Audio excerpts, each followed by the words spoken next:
Ladies and gentlemen, today we have a great show ahead of us. We're talking to Matt Milnes, who was last year one of Tonic's largest search ARB customers. He's been a speaker at the Affiliate World Summit in Dubai. I love this conversation because Matt was very generous with going into details about how he built his success in a contested area. He's talking about what tools he built, how he was thinking, building your own tools versus using existing third-party alternatives. We're talking about UGC.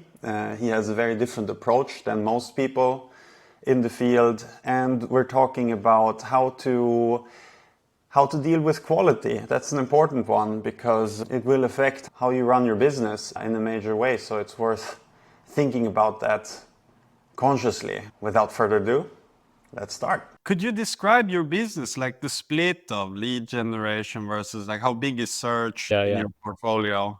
So search was until last October was 100% of what we did. So my background actually is in lead gen.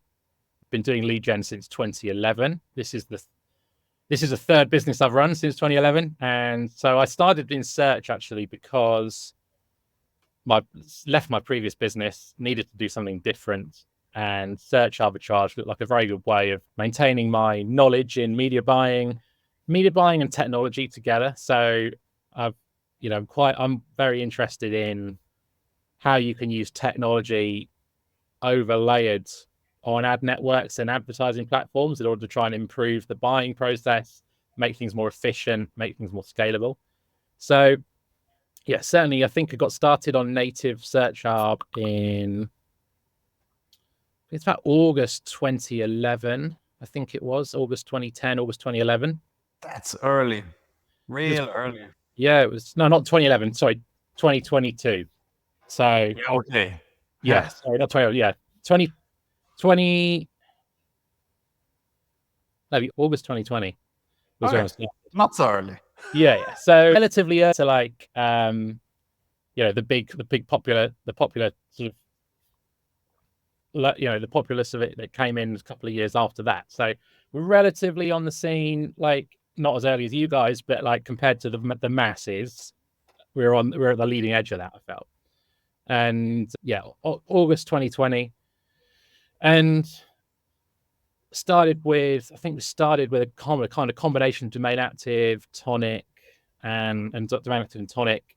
Found our feet with Tonic pretty early on, just in terms of the data, kind of familiarity of the platform, the ability to scale with that platform as well was like really good. So right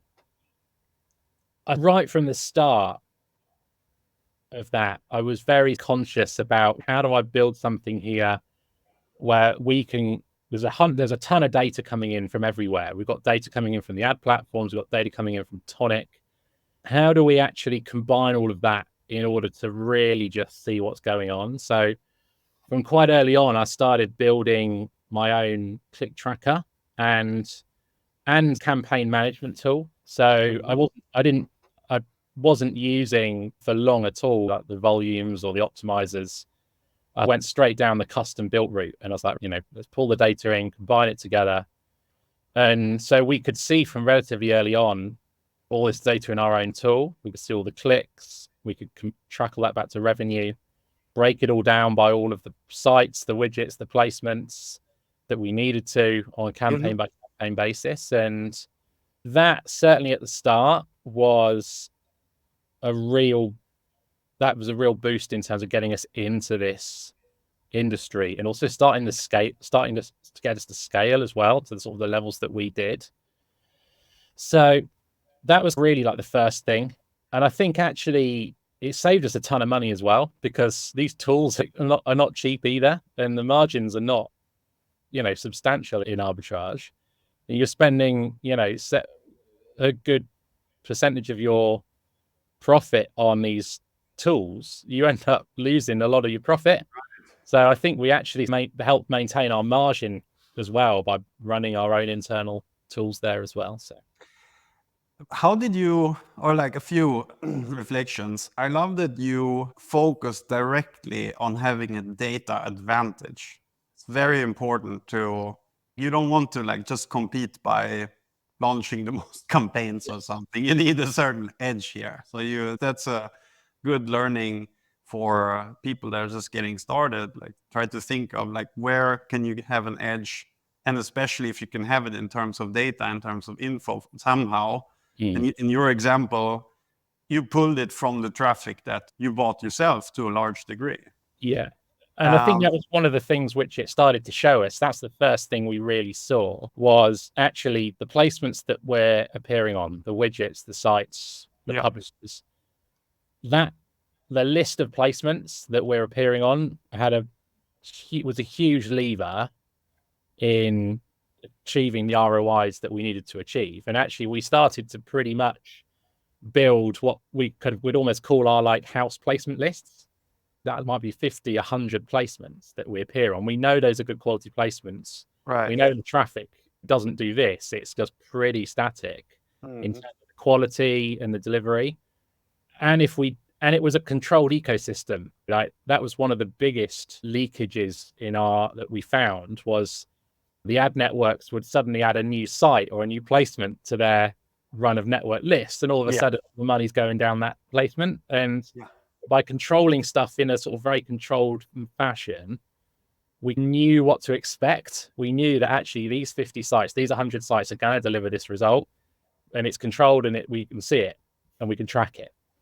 And that was really like, that was one of the first big things that this data gave us was effectively like house placement lists. And we would add placements to those in a controlled fashion. We'd take them out in a controlled fashion, and we'd be doing testing on run of network, but ultimately our big spend was in using this data we're collecting to customize these lists effectively. And that's so you work with the whitelist then for the big volume.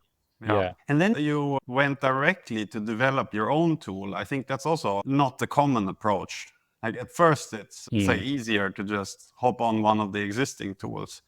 What would you say were the main reasons for it? Was it like a lack of features in the existing tools? Or you mentioned the costs, or were you worried about your information being used on other ends? What went through your mind there when you made that decision? Yeah, so certainly back in a few years ago, the features were not there on those tools that are there now. So the ability to A/B test keywords, A/B test feeds, A/B test actual domains was just not there. I think it is now there on some of these external tools. Yeah. Also the cost, that was a big factor. I think actually the pricing matrices of these subscription tools are designed that you pay them a lot more as you scale. And actually, I think you just end up paying away a huge proportion of your margin in profit margin in cost of these SaaS tools, when actually a lot of it is not that hard to crunch, if you got what I mean yourself, in my view anyway. Like but to bind a lot of this data together is not that hard to do. It's not that there's not that many data sets, and it's all relatively trackable. So we decided we'd go down that route at the start. You've got other issues as well that I was very concerned about, like, a lot of these external tools would only keep your data for 6 months, 12 months. And I was very interested in tracking like annual trends and seasonal trends, which I noticed quite early on was quite a big factor as well. And I want to look back at what happened last Christmas. I don't want my data to have disappeared. So I'd rather keep it myself. Yeah, makes sense.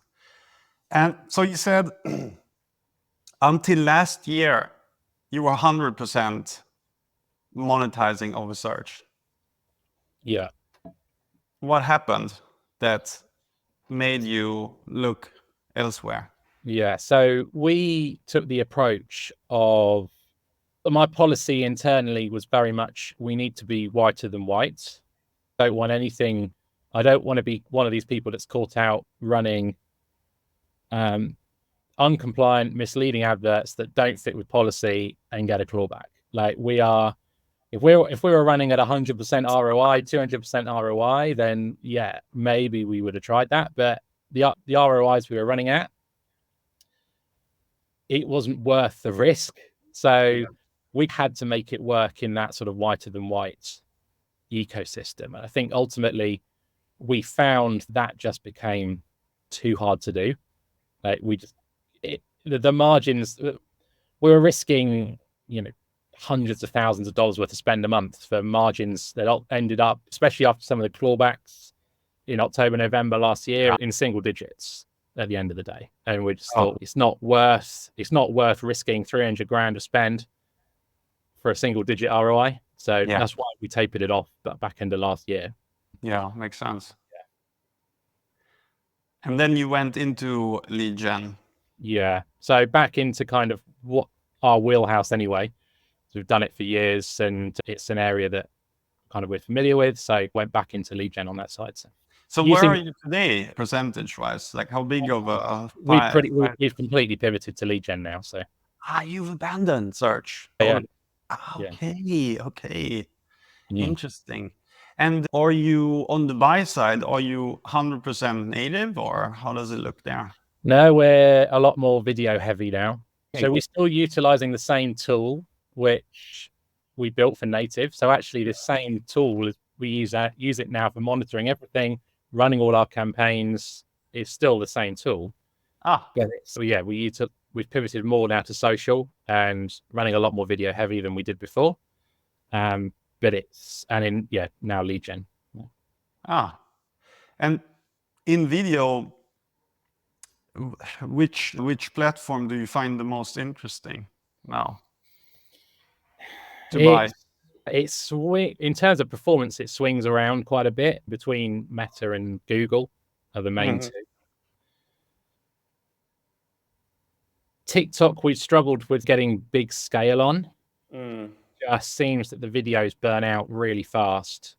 It's a different kind of buying. Yeah. So it's really fast. Yeah. And so we can get snippets of very good performance on TikTok, but we're struggling with the sustainedness on it. Yeah.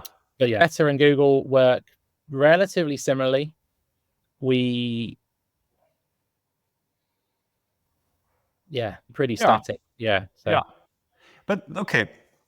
So your tool, coming from native, very focused on evaluating, like from what I can judge, evaluating the various sources that come in and optimizing based on that. Can you use that when you buy on Meta? Much? Yeah, we still gives us the same information. We're not looking at placements so much on Meta, and it breaks it all down by ad and creative ad. So we can see actually that particular actor and that particular script and that particular headline is the best combination. And not only does it aggregate it down by, not only does it break it down by ad and ad group and ad set, we also aggregate it back up again. So we can look at how is, I don't know, Naomi doing versus Steven. We've got two actors, Naomi and Steven. How's Naomi's performance on everything? How's Steven's performance on everything? I love that. Then we can actually, like it doesn't, on an individual campaign, Naomi might not be working, but aggregated across all three ad platforms, across all of our spend, we're seeing these results on her on this script, these results on him on this script. So we were doing the same with native as well when we're doing native to search, similar type of concepts. Every single image was categorized, every single headline was categorized, and we would aggregate all that back.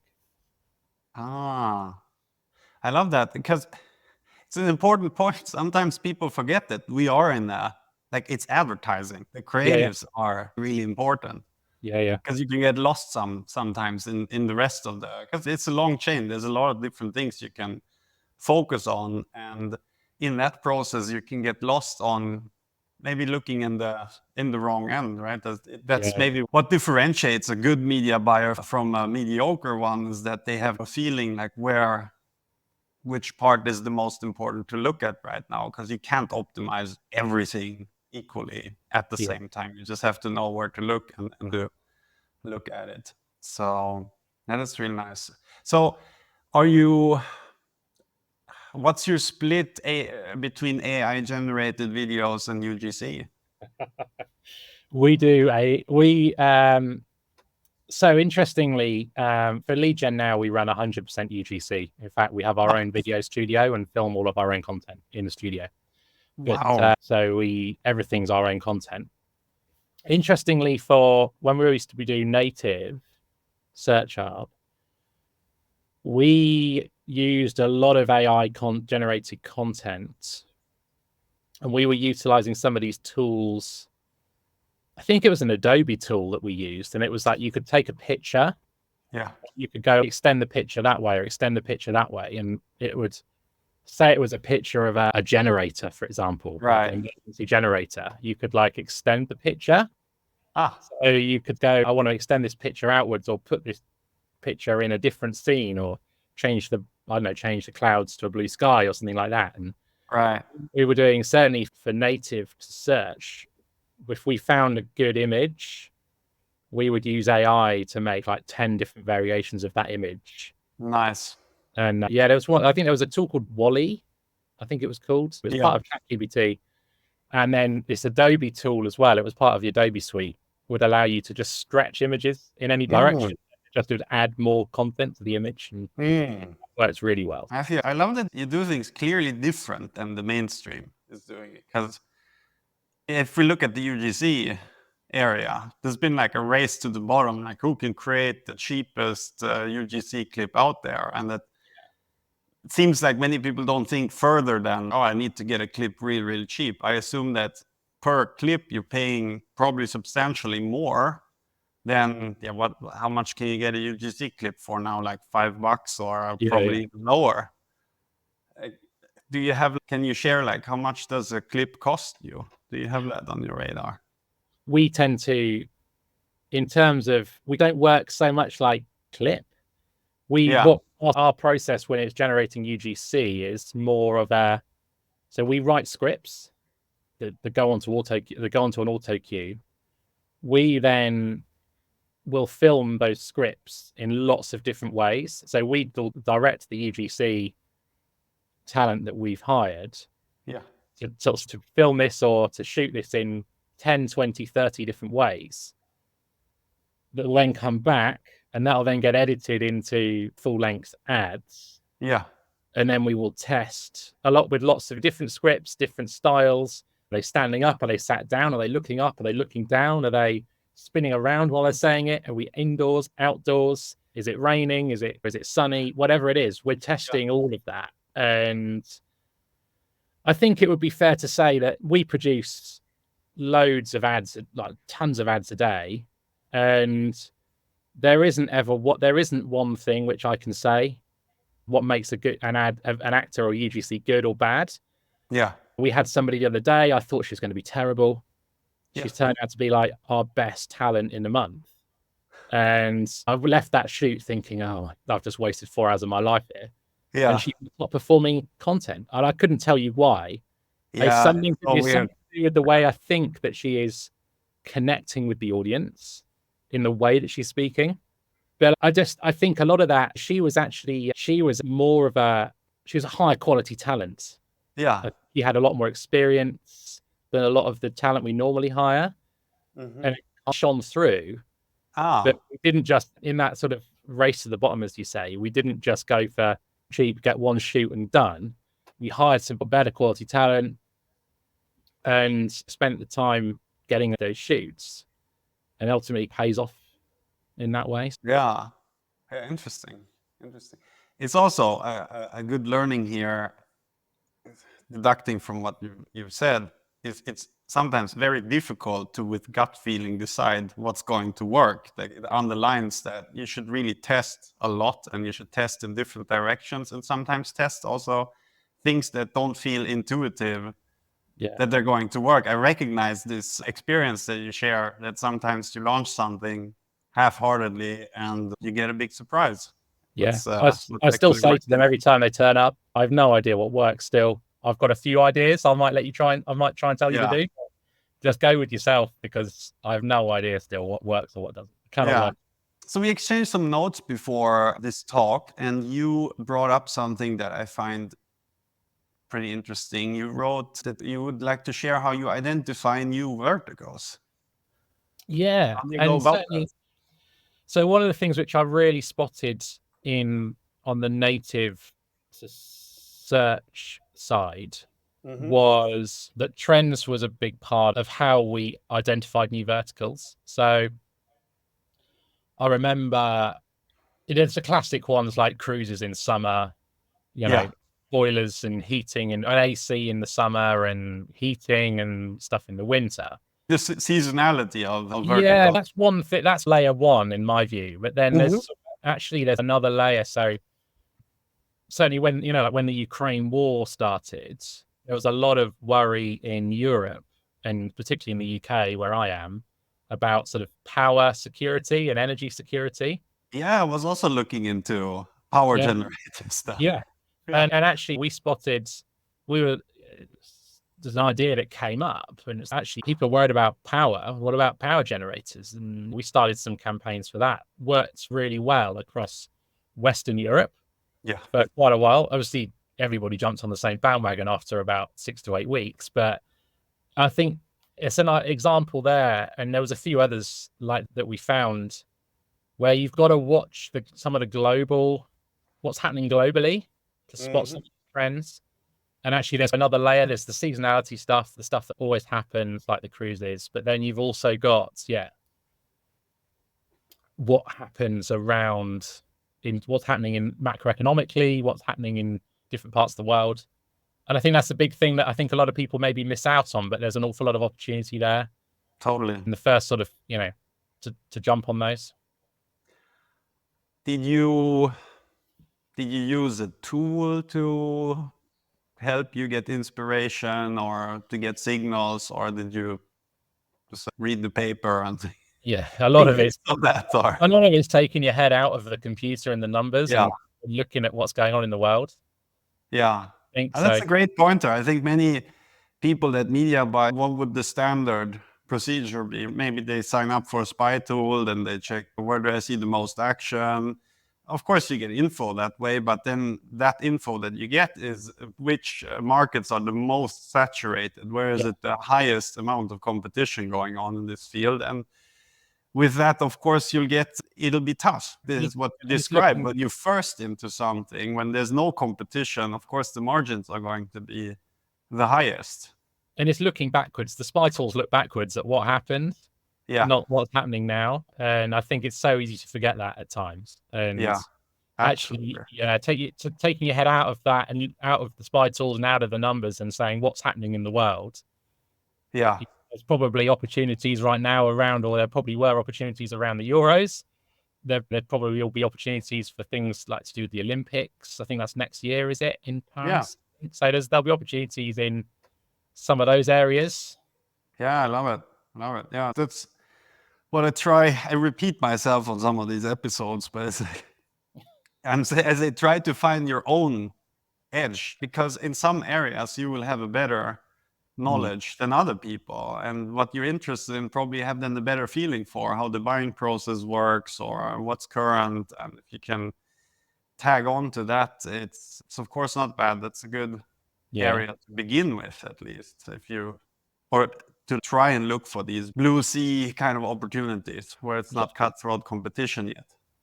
And I think we used to find, someone said to me relatively early on, I'll start in your own country and expand from there. And I thought, wow, really? There's a whole world out there. But actually, we did end up running, our main geos ended up being Europe, and Western Europe in particular, and Northern America, USA and Canada. And actually, that did end up being true.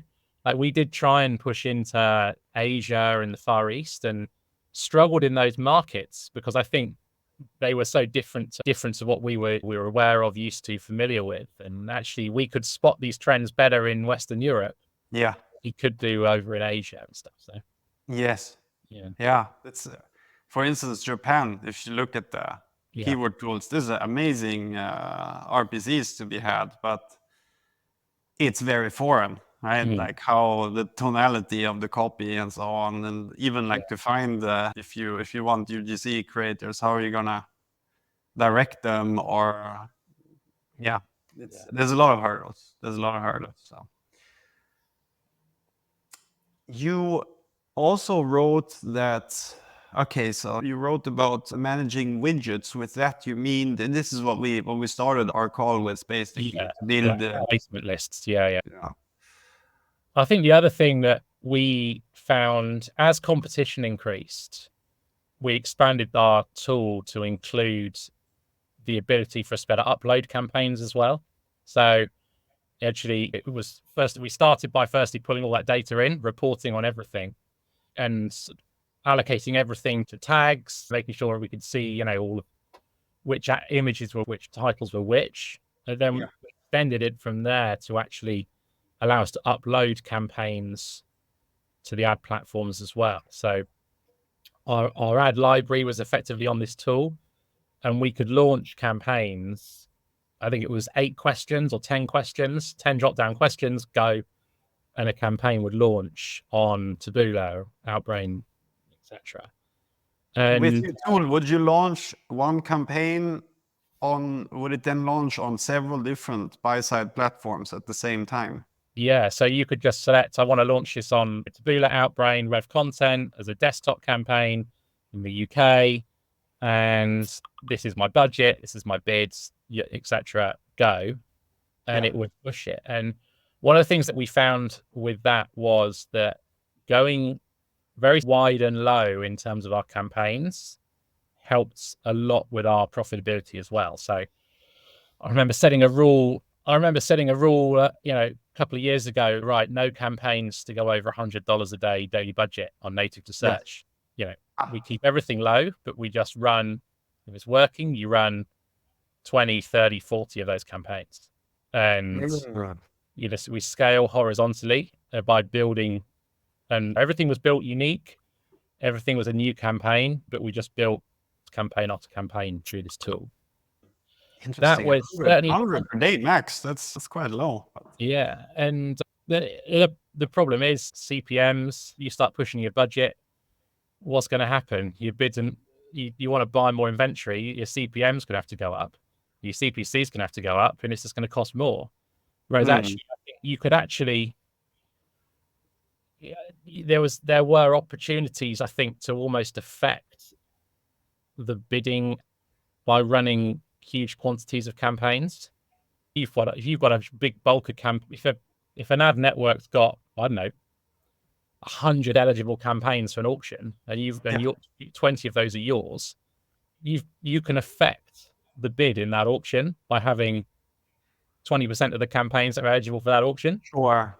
Whereas actually, if you've just got one campaign and it's got a massive budget, Yeah.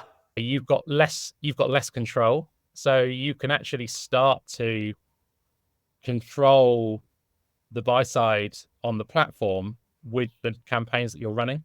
Yeah. So that's about level 10, but it was quite an interesting discovery that, you know, launching more and more campaigns allowed us to control that bid a little bit from our side. Interesting.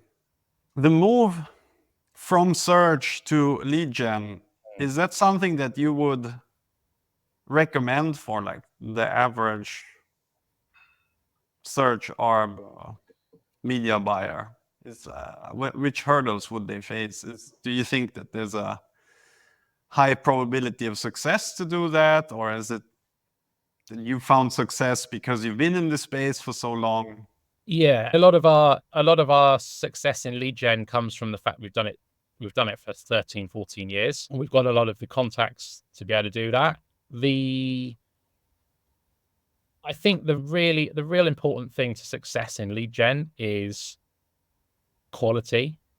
So, and it's the same in search arbitrage as well, actually. And this was always spoken about in the search arbitrage industry. And I actually, in the whole time that I ran in search arb, I can only think of one scenario where I actually think I saw this actually happen in reality. But in search arb, your RPC is in theory related to quality. Yeah. So a high quality click should be worth more than a low quality click. Oh, definitely. It shows. Google is not stupid. Like for the same vertical, you can have totally different RPCs. Yeah. I think that sometimes I sometimes don't think Google necessarily. And I think that one of the big challenges in this industry was that Google never necessarily rewarded the good traffic well enough, and maybe paid a little bit too much for the low quality traffic at times. And I think Can also that's, happen. yeah. But ultimately, it's the same in lead generation.